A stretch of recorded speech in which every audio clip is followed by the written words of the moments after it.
Good morning, Snipes Academy. It is Thursday, May 20th. I'm Mr. Yates, and this is Snipes Daily News. All right, guys, welcome back. Hope you had a great day yesterday. Let's go ahead and get into it with some weather. So right now, as of this recording, it is 62 degrees and sunny. Looks like it's going to stay sunny pretty much all day with a high of 83 this afternoon. For today's This Day in History, we're going to talk about Lafayette. Turns out we have a secret weapon, an immigrant you know and love who's unafraid to step in. He's constantly confusing, confounding the British henchmen. Everyone give it up for America's favorite fighting Frenchman. You all knew I had to slip a Hamilton clip in there, right?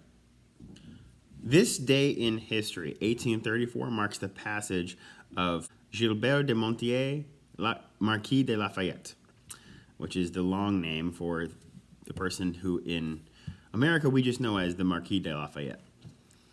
He actually died from pneumonia at 76 years old. However, he had a pretty extraordinary life, which I'll detail in just a few minutes. I'll try to be brief, but he had a very long and interesting life, so we'll go as fast as we can.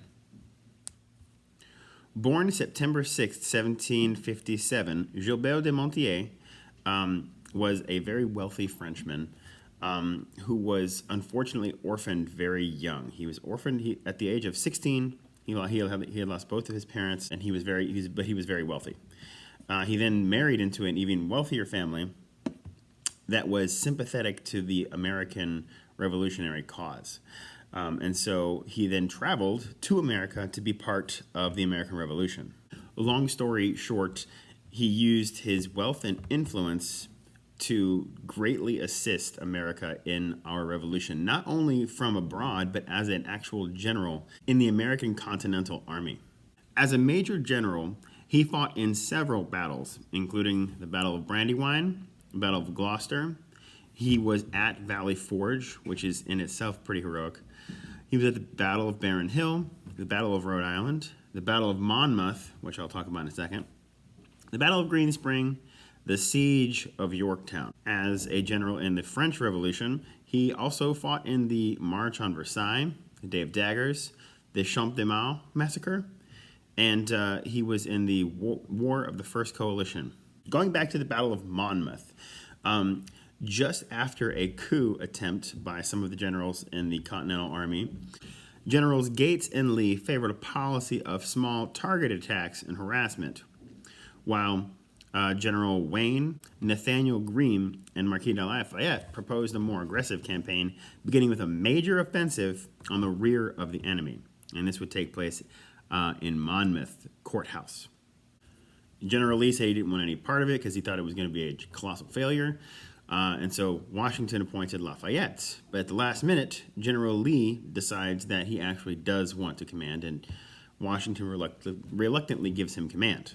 During the battle, Charles Lee his troops are in disarray. It's very unorganized, and he actually orders a retreat. Thankfully, Washington comes up from the rear instead of fighting from the rear like most major generals do. He comes up from the rear, takes control of the army, and pushes them forward. He then takes Lafayette and puts him in command. General Lee is later court-martialed, which is a way of saying being charged. He's basically charged with a military crime on 3 counts and was convicted. Some scholars actually think that it was not a mistake that Charles Lee was failing.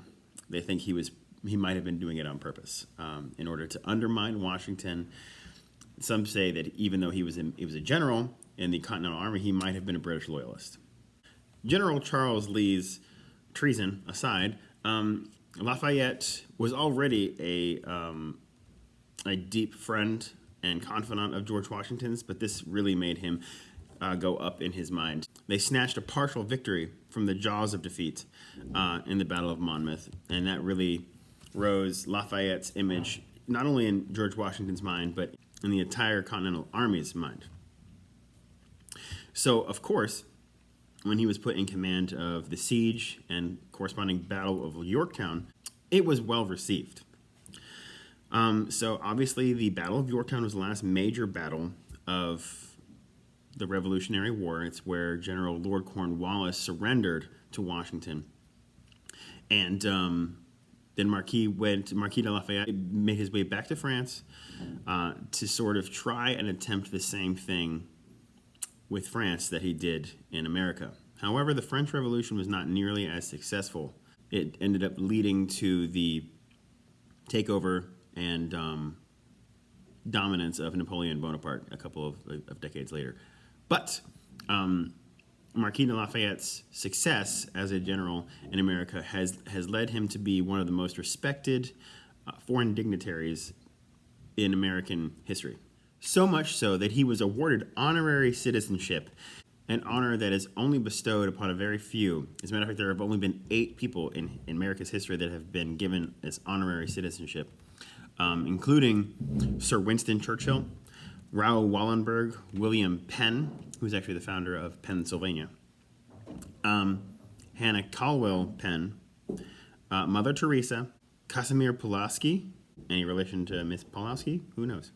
Bernardo de Galvez, 1st Viscount of Galveston, and of course, Gilbert de Montier, Marquis de Lafayette himself. Now let's move on to some birthdays.